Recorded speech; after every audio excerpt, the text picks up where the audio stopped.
बोलो गणेश जी महाराज की जय। बोलो संतोषी माता की जय।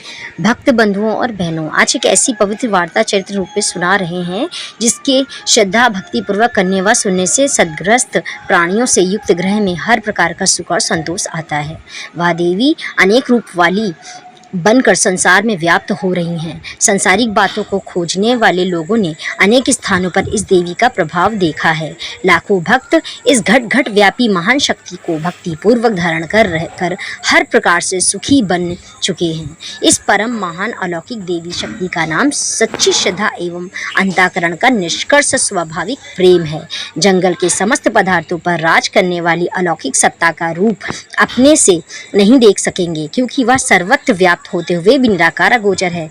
माता उमा को इसका रूप बताते हुए भगवान शंकर ने कहा है कि प्रभु को प्रत्यक्ष देखना हो तो अपने हृदय के प्रेम में देखो। जब प्रभु के द्वारपाल जय विजय शाप के कारण रावण कुंभकर्ण हुए, तब उनके अत्याचारों से दुखी होकर देवताओं ने सर्वरक्षक नारायण से प्रार्थना की, हे प्रभु हमारी रक्षा करो। परंतु नारायण इतने पर भी प्रकट नहीं हुए। तब भगवान शंकर ने बताया, दूर क्यों जाते हो, प्रभु को अपने हृदय में खोजो। हाजिर है सब जगह पर प्रेम रूप अवतार, करे ना देरी एक पल हो यदि सत्य पुकार।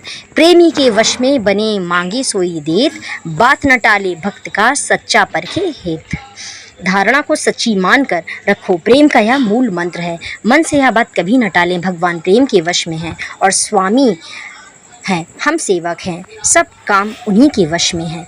हम सदा उसी का ध्यान धरें, कुछ मन में भेद नहीं रखें। यह सत्य रूप सब साक्षी है, सब जीव ईश के वश में है। सूरज में जैसे है प्रकाश, चंदा में शीतलता छाई, वायु में जैसे है प्रभाव, वे ईश व्याप्त सर्वत्रमय हैं। अब और ध्यान में मत भटको, बस एक उसी का ध्यान धरो, प्रभु होवेंगे साकार, शीघ्र सब रस करुणा के वश में है। इसीलिए खड़े हो जाओ, सब मिलकर हरि वाणी का गान करो, नारायण अभी प्रकट होंगे, ऐसी ताकत हरि जस में है। श्री कृष्ण भगवान स्वयं गीता के 4th अध्याय में बतलाते हैं, श्रद्धा वाले को ज्ञान मिले, तत्पर इंद्रिय वश वाला हो, पावे जो ज्ञान शीघ्र ही सब सुख शांति स्नेह निहाला हो। बोलो श्री हरि कृष्ण भगवान की जय, लक्ष्मी नारायण भगवान की जय, संतोषी देवी माता की जय। संतोषी माता के पिता श्री गणेश माता रिद्धि सिद्धि धन धान सोना चांदी माता मोती मूंगा रत्नों से भरा परिवार, गणपति पिता की दुलार भरी, गणपति देव की कमाई, दरिद्रता दूर कलह कलेश का नाश, सुख शांति का प्रकाश, बालकों की फुलवारी, धंधे में मुनाफे की भारी कमाई, मन की कामना पूर्ण, शोक विपत्ति चिंता सब चूर्ण, संतोषी माता का लो नाम, जिससे बन जाएं सारे काम। बोलो सब मिलकर श्री संतोषी माता की जय। इस व्रत को करने वाले कहते हुए व सुनते समय हाथ में गुड़ चना और भुने चने रखे, सुनने वाला संतोषी माता की जय, संतोषी माता की जय, इस प्रकार जय जयकार मुख से बोले जाए। कथा समाप्त होने पर हाथ का गुड़ चना गौ माता को खिलाएं, कलश में रखा हुआ गुड़ चना सबको प्रसाद के रूप में बांट दे। कथा के पूर्व कलश को जल से भरे, उसके ऊपर गुड़ चने से भरा कटोरा रखे। कथा समाप्त और आरती होने के बाद कलश के जल को घर में सब स्थानों पर छिड़के और बचा हुआ जल तुलसी की क्यारी में डाल दें। सवाई लगाकर यथाशक्ति ₹1.25 या अधिक का गुड़ चना लेकर माता का व्रत करें। थोड़ा सा भी गुड़ ले तो आपत्ति नहीं, घर में हो तो ले ले, विचार ना करें, क्योंकि माता भावना की भूखी हैं, कम ज़्यादा का कोई विचार नहीं। इसीलिए जितना भी बन पड़े प्रसाद अर्पण कर श्रद्धा और प्रेम से मन हो व्रत रखना चाहिए। व्रत के उद्यापन में 2.5 सेर खाजा, दार पूड़ी खीर चने का शाक नैवेद्य रखें। घी का दीपक जलाकर संतोषी माता की जय जयकार बोलकर नारियल फोड़े। इस दिन घर में कोई खटाई ना खाए और ना आप खाएं, किसी दूसरे को ना खाने को दें। इस दिन 8 लड़कों को भोजन कराएं। देवर जेठ व घर कुटुंब का लड़का मिलता है तो दूसरों को नहीं बुलाना, ना मिले तो ब्राह्मणों रिश्तेदारों एवं पड़ोसियों के लड़कों को बुलाएं। उन्हें खटाई की कोई वस्तु ना दे तथा भोजन कराकर यथाशक्ति दक्षिणा दे। नगद पैसा ना देकर दक्षिणा में कोई वस्तु दे।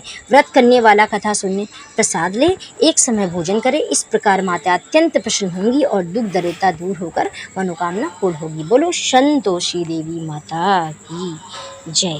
संतोषी माता की कथा प्रारंभ। एक बुढ़िया थी, उसके 7 बेटे थे। 6 कमाने वाले थे, एक निकम्मा था। बुढ़िया माँ 6 पुत्रों की रसोई बनाती, भोजन कराती, पीछे कुछ बचता तो सात्विक को देती थी, परंतु वह बड़ा भोला था, कुछ मन में विचार ना करता। एक दिन वह अपनी बहू से बोला, देखो मेरी माता का मुझ पर कितना प्रेम है। वह बोली, क्यों नहीं, सबका बचा हुआ झूठा तुमको खिलाती है। वह बोला, भला ऐसा कभी हो सकता है? मैं जब तक आंखों से ना देखूं मान नहीं सकता। तब बहू ने हंसकर कहा, देख लोगे तब तो मानोगे। कुछ दिन बाद त्योहार आया, घर में 7 प्रकार के भोजन और चूरमे के लड्डू बने। वह जांचने को सिर दुखने का बहाना कर पतला वस्त्र सिर पर ओढ़े रसोई घर में सोता रहा। कपड़े से सब देखता रहा। 6 भाई भोजन करने आए। उसने देखा कि उनके लिए सुंदर आसन बिछाए और 7 प्रकार की रसोई परोसी है, आग्रह करके उन्हें जिमाती है। वह देखता रहा। 6 भाई भोजन करके उठे। अब बुढ़िया माँ ने उनकी थालियों से लड्डू के बचे हुए टुकड़े उठाए और एक लड्डू बनाकर झूठन साफ करके बुढ़िया ने उसे पुकारा, उठो बेटा, 6 भाई भोजन कर गए, अब तू ही बाकी है, उठना कब खाएगा? वह कहने लगा, माँ मुझे भोजन नहीं करना, मैं परदेश जा रहा हूँ। माता ने कहा, कल जाता हो तो आज ही जा। वह बोला, हाँ हाँ आज ही जा रहा हूँ। या कहकर वह घर से निकल गया। चलते समय स्त्री की याद आई। वह गौशाला में खंडे पात रही थी। वहाँ जाकर उससे बोला, हम जावे परदेश को, आवेंगे कुछ काल, तुम रहियो संतोष से धर्म अपनो पाल। वह बोली, जाओ पिया हमरी सोच हटाए, राम भरोसे हम रहे, ईश्वर तुम्हें सहाय, देहु निशानी अपनी देख धरू में धीर, सुधी मत हमरी बिसरियो रखियो मन गंभीर। वह बोला, मेरे पास कुछ नहीं है, या अंगूठी है सो ले लो और कुछ अपनी निशानी मुझे दे दो। वह बोली, मेरे पास क्या है, या गोबर भरा हाथ है। उसने उसकी पीठ पर गोबर के हाथ की थापी मार दी। वह चल दिया। चलते चलते दूर देश में पहुंचा। वहाँ एक साहूकार की दुकान थी। वहाँ जाकर कहने लगा, भाई मुझे नौकरी पर रख लो, व्यापारी को जरूरत थी। वह बोला, रह जा। लड़के ने पूछा, तनख्वाह क्या दोगे? साहूकार ने कहा, काम देखकर दाम मिलेंगे। साहूकार की नौकरी मिली। वह सवेरे 7 से 12 बजे तक नौकरी पर जाने लगा। थोड़े ही दिन में दुकान का लेन देन, हिसाब किताब, ग्राहकों को माल बेचना आदि सारा काम काज करने लगा। साहूकार के 7-8 नौकर थे, वे सब चक्कर खाने लगे। वह तो भारी होशियार बन गया। सेठ ने भी काम देख और 3 महीने में उसे आधे मुनाफे का हिस्सेदार बना लिया। 12 बरस में ही वह नामी सेठ बन गया और मालिक उस पर सारा कारोबार छोड़कर बाहर चला गया। अब बहू पर क्या बीती सो सुनो। सास ससुर उसे बहुत दुख देने लगे। सारी गृहस्थी का काम कराकर वहाँ उसे लकड़ी लेने जंगल भेजते। इस बीच घर की रोटियों के आटे से जो भूसी निकलती उसकी रोटी बनाकर रख दी जाती और फूटे नारियल के नरेली में पानी। इस प्रकार दिन गुजरते रहे। एक दिन वह लकड़ी लेने जा रही थी कि रास्ते में बहुत सी स्त्रियाँ संतोषी माता का व्रत कर रही थी। वह खड़ी हो गई। कथा सुनकर पूछने लगी, बहनों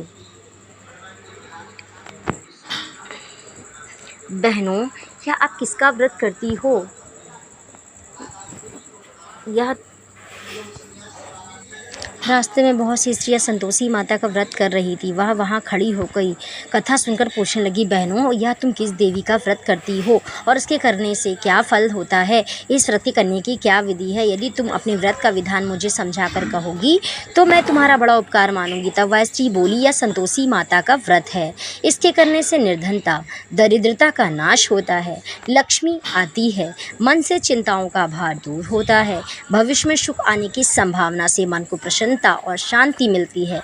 निपुत्री को पुत्र मिले, जिसका स्वामी बाहर गया हो तो शीघ्र आए, कुंवारी कन्या को मनपसंद वर मिले, राजद्वार में बहुत दिनों से मुकदमा चलता हो तो निपट जाए, कलह कलेश निर्वत हो, सुख शांति आए, घर में धन जमा हो, पैसा जायदाद का लाभ हो, रोग दोष दूर हो जाए तथा अन्य जो कुछ भी मनोकामना है वो सब संतोषी माता की कृपा से पूरी हो जाए, इसमें संदेह नहीं है। वह पूछने लगी, यह व्रत किया कैसे जाए, यह भी बताओ तो बड़ी कृपा होगी। स्त्री बोली, कहने लगी, 1.25 आने का गुड़ चना लेना, इच्छा हो तो 5.25 आने का लेना, या बन सके सवाए लेना, 1.25 पैसे से 5.25 आना तथा इससे भी ज़्यादा शक्ति और भक्ति के अनुसार लेना। प्रत्येक शुक्रवार को निराहार रहकर कथा कहनी सुननी चाहिए। इसके बीच में क्रम टूटे नहीं, लगातार नियम का पालन करना चाहिए। सुनने वाला कोई ना मिले तो घी का दीपक जलाकर आगे रखकर या जल के पात्र को सामने रखकर कथा कहना, परंतु नियम ना टूटे। जब तक कार्य सिद्ध ना हो नियम का पालन करना और कार्य सिद्ध हो जाने पर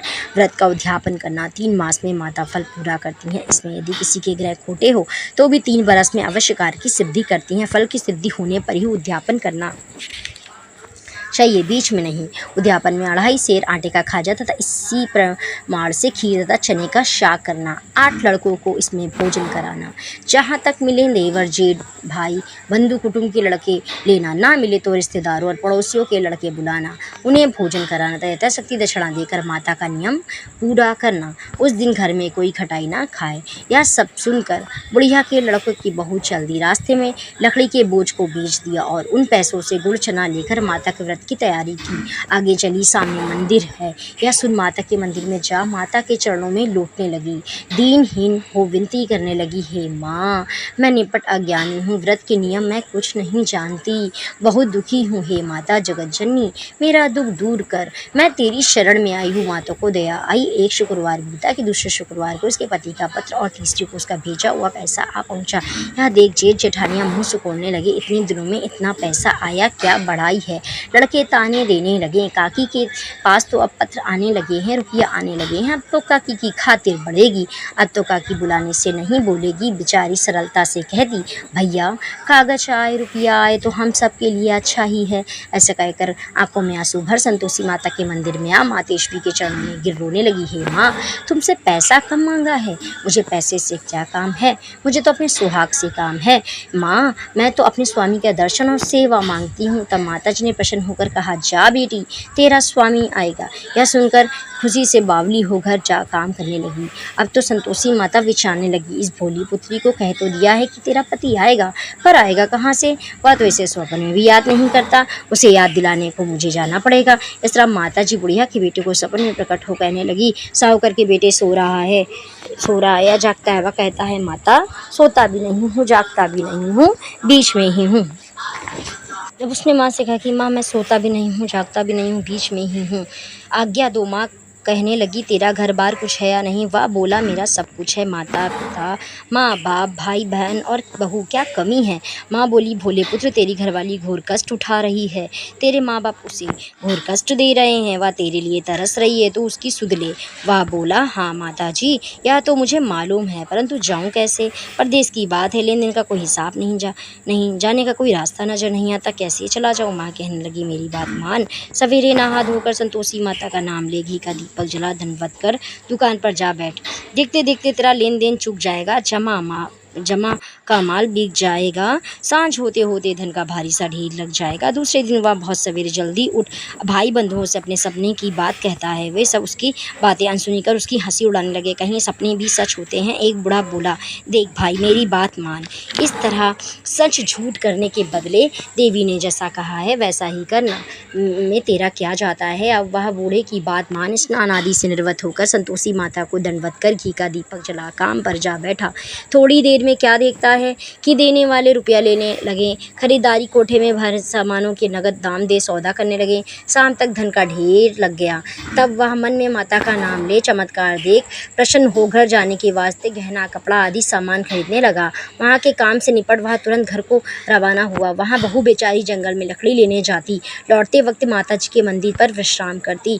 वह उसके रुकने का स्थान जो ठहरा। कुछ दूर धूल उड़ती देख वह माता जी से पूछती है, हे माता, यह धूल कैसी उड़ रही है। माँ कहती है, हे पुत्री, तेरा पति आ रहा है, अब तू ऐसे लकड़ियों के 3 बोझ बना ले, एक नदी के किनारे रख, दूसरा मेरे मंदिर में और तीसरा अपने सिर पर रख। तेरा लकड़ी का गट्ठा देख उसे मोह पैदा होगा, वह वहाँ रुकेगा, नाश्ता पानी बना खाकर माँ से मिलने जाएगा।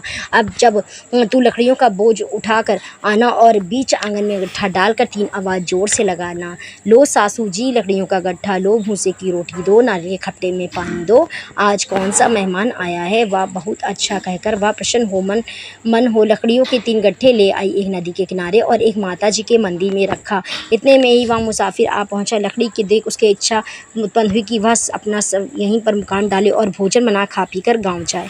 इस प्रकार रुकर भोजन बना विश्राम कर गाँव गया और सबसे प्रेम से मिला। उसी समय उसकी बहू सिर पर लकड़ी का गट्ठा लिए उतावली सी आती है। लकड़ी का बोझ आंगन में डालकर जोर से 3 बार आवाज़ देती है, सासू जी लकड़ियों का गट्ठा लो, भूसे की रोटी दो, नारियल के खट्टे में पानी दो, आज कौन सा मेहमान आया है। यह सुनकर उसकी सास अपने अपने दिए हुए कष्ट भुलाने हेतु कहती है, बहू ऐसा क्यों कहती है, तेरा मालिक ही तो आया है, आ बैठ मीठा भात खा, भोजन कर, कपड़े गहने पहन। इतने आवाज़ सुन उसका स्वामी बाहर आता है और अंगूठी देख व्याकुल होता है। माँ से पूछता है, माँ यह कौन है। माँ कहती है, बेटा यह तेरी बहू है, आज 12 बरस हो गया तू जब से गया है तब से सारे गाँव में जानवर की तरह भटकती फिरती है, घर का काम काज कुछ करती नहीं, 4 समय आकर खा जाती है, तुझे देकर भूसे की रोटी और नाल के खट्टे में पानी मांगती है। वह लज्जित होकर बोला, ठीक है माँ, मैंने इसे भी देखा और तुम्हें भी देखा है, अब मुझे दूसरे कमरे की ताली दो तो मैं उसमें रहूँ। तब माँ बोली, ठीक है तेरी जैसी मर्जी हो, और ताली का गुच्छा पटक दिया।